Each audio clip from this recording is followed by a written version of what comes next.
Are pricing mistakes silently drowning your CNC profits? In today's video, we're covering the top 7 pricing mistakes that could be costing you thousands. Stick around to the end to see the #1 mistake most CNC entrepreneurs make, even the most seasoned professionals. Mistake number 7, not properly accounting for waste in your pricing. So believe it or not, most woodworking is gonna have 30 to 50% waste if you're making panels yourself. And so right here, we process a lot of wood in our shop. We process a couple thousand board foot a day. And so I got to see this at a grand scale versus when I was in my parents' horse barn, I didn't have that much waste to really look at. I couldn't really define the numbers.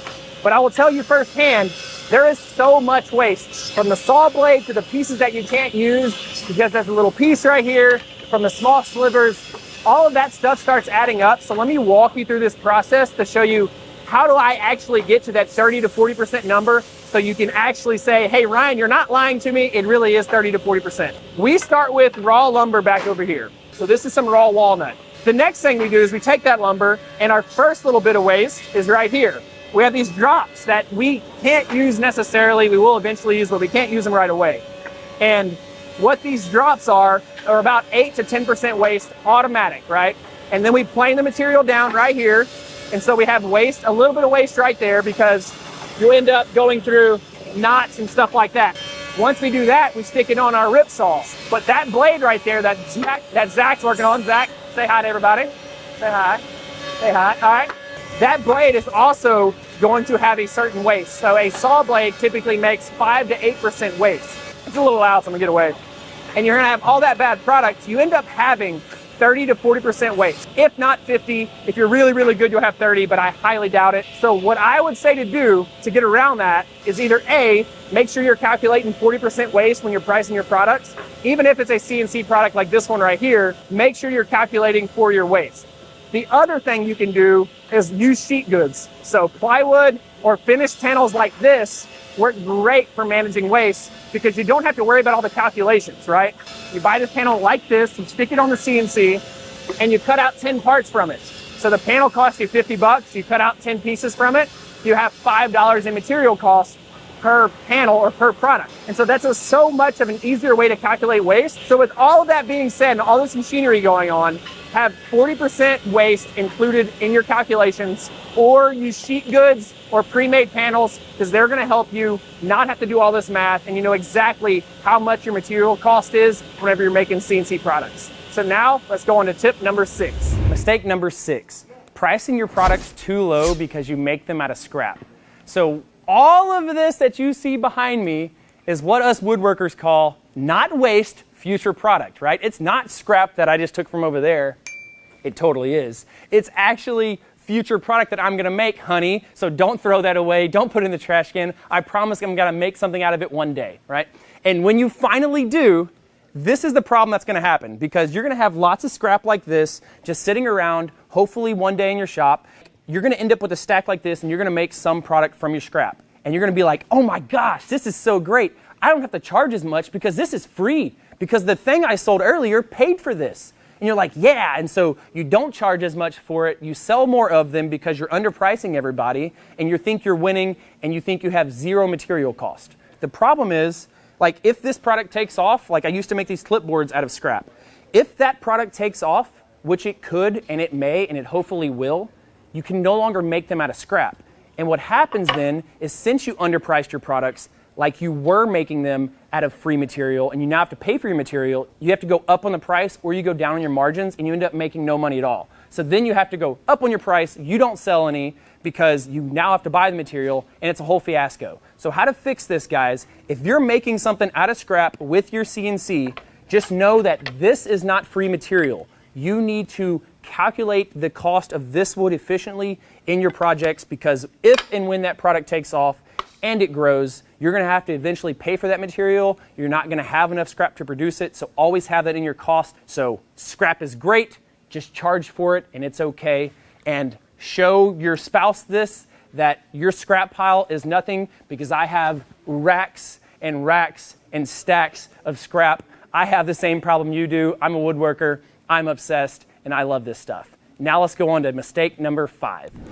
Mistake number 5, not accounting for shipping and packaging cost. So the second biggest expense in my business, right behind materials, is actually shipping and packaging. And a lot of CNC guys overlook this, so whether you're selling on Etsy, whether you're going to trade shows, whether you're just selling locally, you really have to think about all of your shipping and packaging cost. So to bring this home, let me show you how we actually ship out products in our shop. All of this takes time, and most people don't want to think about how much time it takes to actually wrap up, make a box, and package all this stuff.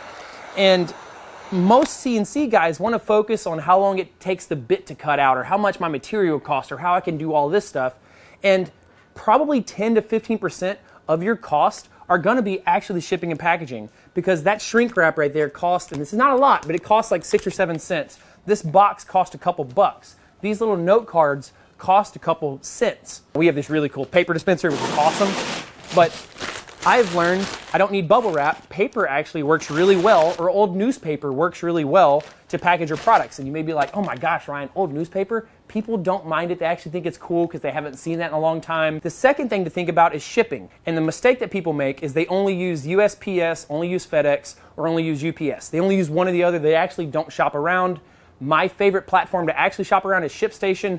I love it. I use it in my company, but what it allows me to do is it allows me to look at all the different prices, because if I can save a couple bucks by going with UPS over FedEx, or FedEx over USPS, whatever, that is a huge savings on a product that only cost me 10 bucks to make, right? So I just saved $3 on this, and a lot of people don't want to shop around. So I say all of this to really be thinking about how big of a cost shipping is in your business, in your hobby, in your side hustle. And there's a ton of ways to actually cut down on the cost. And so guys, just be thinking about that. Now let's go on to mistake number 4. Mistake number 4, not charging for programming and setup time. One of the things that you're gonna get asked a lot to do is, hey, can you design this for me? Or hey, can you set this up? And the mistake that I see people make, like on this, Anthony, we good right here, is they don't charge for this setup time right here. Now this is a change out, so it's a little different, but initially setting this up should cost the customer money. And so if somebody wants to come to you and say, hey, can you design this on your CNC and make it for me? And you're only gonna charge them 50 bucks. The thing when you don't charge for your time is you actually devalue your expertise. And so for something like this job, we will charge a $50 setup fee for our CNC, and let's say a $25 programming fee. Even though we're only gonna cut out a square, we're still charging for that. And so if you have a hobby CNC, and even if you don't know exactly what you're doing, and you're like, well, this is just a learning experience, you need to understand when that stops being a learning experience and you start charging for it. What that's gonna do, it's gonna weed out all those bad customers that just wanted to use you because they wanted this cool, unique thing that nobody else had. And so it's just something to really think about, that I've had to learn the hard way, that your time is valuable, it is worth it. And once again, even if it's just a simple job like this, you can go ahead, Anthony. By the way, Anthony's the man. He's our very first employee. I love Anthony.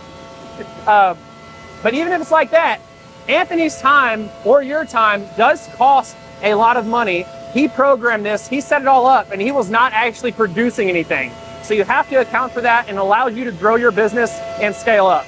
So now, let's go on to point number 3. But first, I know you want to see that thing come off the CNC.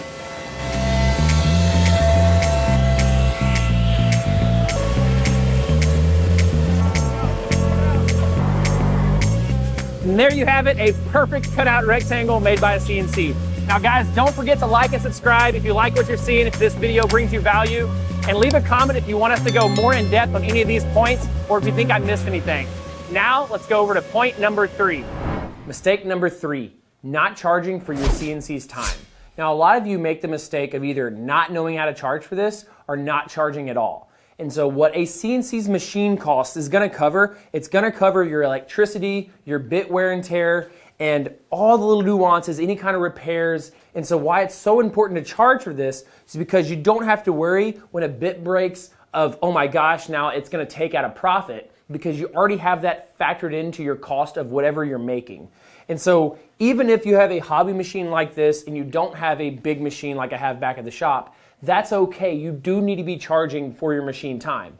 So what I recommend is charging either 25 cents a minute up to $1 a minute for most CNCs. My really, really big dual head CNC, I charge $2 a minute for, and it covers bit wear and tear, how much the machine cost, insurance, all of that stuff. And so if you scale that down to 25 cents a minute for a machine like this right here, it's gonna work in your favor as well. So if it takes you, let's say 5 minutes to cut out a part, you should charge $1.25 for that.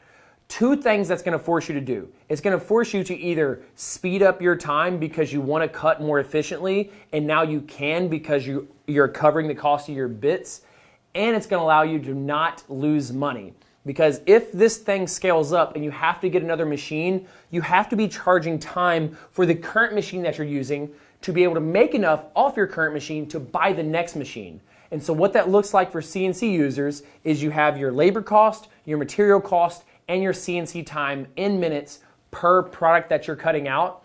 And the one caveat I will say to this is if you have a smaller machine and you're babying it and it takes you 15 minutes to cut something out when it really should take you like 3, that product is gonna be a little bit overpriced. And if it does sell, then kudos to you. But hopefully it forces you to actually optimize your machine so you can run more efficiently, more effectively, and save that bit wear and tear. So that is a huge mistake that I see people make if they have a small machine because they don't know how to charge for it or they only charge 3 or 9 cents a minute. Don't do that. It's covering the bit wear and tear. It's covering your overhead. It's covering the cost of machine. It's covering insurance if you have it. It's covering the cost of that dust collector. So at least charge 25 cents a minute for it. If you have a bigger machine, you can go up to $1 a minute. It just really depends on how efficiently you're running it.